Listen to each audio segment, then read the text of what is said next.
Guhera mu 2022 ukwezi k'umunani nta casubye kugenda, twarashobora gukora kumara amezi abiri tudahembwe muga tugaca tuyaronkera hamwe, abakozi bakadestabilize kanya kari ikibazo kigoye. Ariko mu mwaka uheze mu kw'icumi niho direction yafata ingingo kwirukana abakozi bashika kuri 15, mbere n'uwujejwe abakozi witwa ressources humaines nawe nyene baramwirukana. Arahora avuga ngo nyuma y'amezi atatu bagere ese ku basigaye babonye umwimbu wiyongera bazobahamagara, mugabo gushika n'isa ntibarabahamagara. Kuwa gatanu nk'uko bisanzwe rero abakozi bari basigaye barataha nk'uko bisanzwe, mugabo hageze samedi baca muri groupe ko lundi le 29 ari kuguma muhira bazobahamagara asaba kuko hageze bikenewe.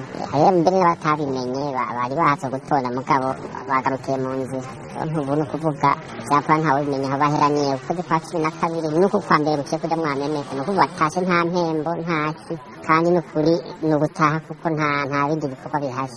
Wakwa nta matiere premiere hari ariko umuntu yicariye ni ugutaha muri rusange, muga ntaho bariza indaminite ntaki, imiryango igiye mu kangaratete bataje batanahembwe. Ikibazo kirekire kandi kiri naco umudeji aho yitwa Ntawonimana Serviriye ntawe ugihari, kumva ngo agiye muri Kinshasa mugabo ibintu biri mu gipfungu kirekire.